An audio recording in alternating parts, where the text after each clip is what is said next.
Avant de plonger dans cette histoire incroyable, pensez à vous abonner à la chaîne et à activer la cloche.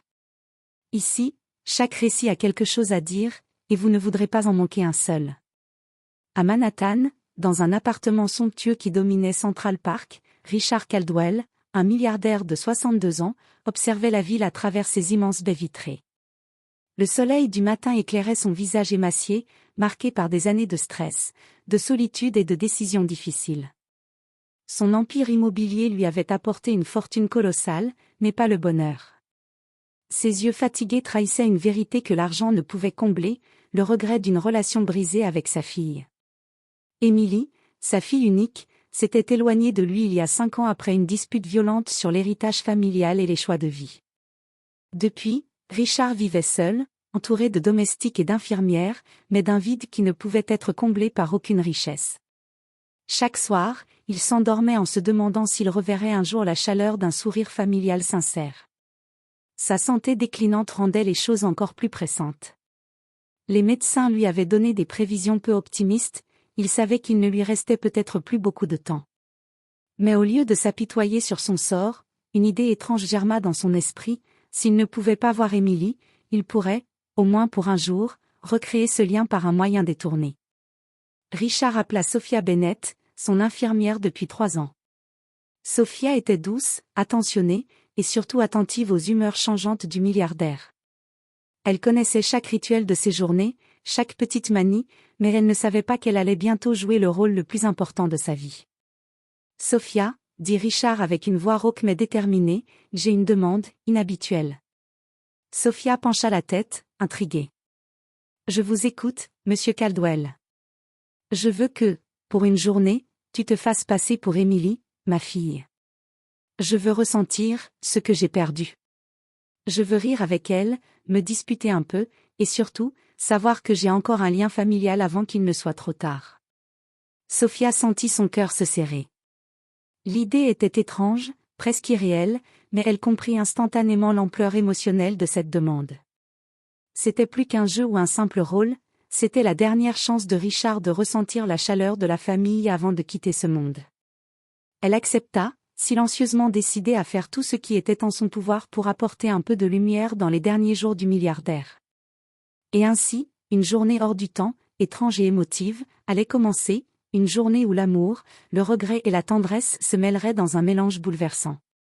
Le matin suivant, Sophia entra dans la chambre de Richard avec un mélange de nervosité et de détermination. Elle avait étudié les photos, les messages vocaux et même les vidéos d'Emily pour s'imprégner de sa gestuelle, de ses mimiques et de son ton de voix. Chaque pas qu'elle faisait vers le lit semblait peser lourd de sens. Richard, affaibli mais attentif, la regarda s'approcher. Ses yeux fatigués s'illuminèrent légèrement. « Tu ressembles à Emily, » murmura-t-il, sa voix brisée par l'émotion. Sophia esquissa un petit sourire, essayant de contrôler son propre bouleversement. « Je vais faire de mon mieux pour te faire sourire, monsieur Caldwell. » Le petit déjeuner fut un moment étrange mais doux. Richard voulait recréer l'atmosphère familiale qu'il avait perdue. Il observa Sophia renverser légèrement son jus d'orange, et, avec un air faussement sévère mais joueur, il dit: « Sophia, tu fais exprès, n'est-ce pas? Toujours maladroite, comme Emily. » Sophia éclata de rire, imitait un petit air gêné, et répondit: « Je promets de faire mieux la prochaine fois, si vous me le permettez. » Ce simple échange fit remonter en Richard une vague de souvenirs. Il se rappela les matins où Emily venait encore enfant avec ses cheveux en bataille, trébuchant sur le tapis du salon, et où il feignait la colère tout en cachant son sourire derrière sa main. Ces petites choses, insignifiantes pour beaucoup, étaient désormais précieuses à ses yeux. Après le petit déjeuner, Richard demanda à Sophia de l'accompagner dans une promenade dans Central Park. Chaque pas sur les allées bordées d'arbres éveillait en lui des souvenirs de balades passées avec Emily. Ils parlèrent de souvenirs anciens, de voyages, d'anecdotes de famille, et Richard sentit quelque chose qu'il n'avait pas ressenti depuis des années, la chaleur et la légèreté de la relation père-fille. Lorsqu'ils s'assirent sur un banc, Sophia prit doucement la main de Richard. « Vous savez, monsieur Caldwell, » dit-elle, « même si je ne suis pas Emily, je peux sentir l'amour que vous avez pour elle. Et je crois qu'elle le ressent, quelque part. » Richard ferma les yeux un instant, laissant les larmes couler librement. J'ai tellement manqué tout cela. Pour la première fois depuis des années, il se sentit véritablement vivant, enveloppé dans un cocon de chaleur humaine, même si cette chaleur venait d'une illusion soigneusement préparée. Ce jour-là, Richard réalisa que l'amour familial pouvait être recréé, au moins pour un instant, et que ces instants valaient plus que n'importe quelle richesse accumulée. Après leur promenade dans Central Park, Richard et Sophia retournèrent aux Penthouse. L'après-midi s'annonçait calme, mais pour Richard, chaque moment était chargé d'une intensité qu'il n'avait plus ressentie depuis longtemps. Sophia avait apporté un vieux jeu d'échecs que Richard aimait, celui qu'Emily utilisait lorsqu'elle était enfant. Chaque pièce posée sur l'échiquier semblait éveiller un souvenir, la petite voix d'Emily le suppliant de lui laisser gagner, les rires qui résonnaient dans le salon, et même les petites disputes sur les règles du jeu. « Tu triches » s'exclama Richard en bougeant une pièce avec un sourire malicieux. « Moi ? Jamais » répondit Sophia, imitant le ton espiègle d'Emily. Elle rit, et Richard éclata de rire à son tour, un rire sincère qui résonna dans l'appartement comme une musique oubliée. Puis vint un moment plus silencieux. Sophia, remarquant un album photo sur une étagère, le sortit et l'ouvrit. Des photos d'Emily enfant, des anniversaires, des voyages en famille, tout refit surface. Richard caressa les images du bout des doigts, une larme roulant sur sa joue. « Je n'aurais jamais pensé revoir tout ça. » murmura-t-il. « Je croyais que ces moments étaient perdus à jamais. » Sophia s'assit à côté de lui. « Vous savez, Monsieur Caldwell, la famille, ce n'est pas seulement le sang. C'est le temps partagé, les souvenirs, l'amour que l'on porte aux autres. Vous pouvez encore revivre cela, même aujourd'hui. » Richard hocha la tête, la gorge serrée. Je me rends compte que j'ai trop attendu pour montrer à Emily que je l'aimais. Je l'ai laissée partir, et je ne pourrai jamais récupérer ces années. Sophia posa sa main sur la sienne. Vous pouvez commencer maintenant.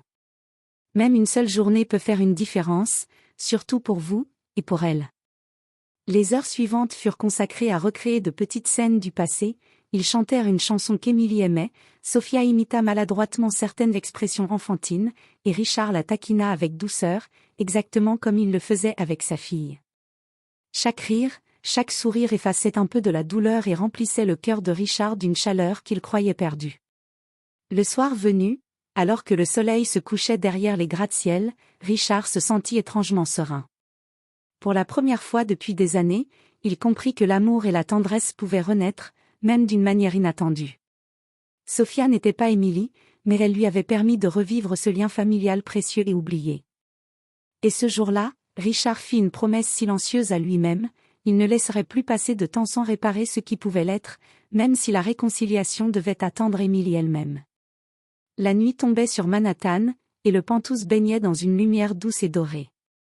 Richard Caldwell était assis dans son fauteuil préféré, regardant le ciel par la baie vitrée.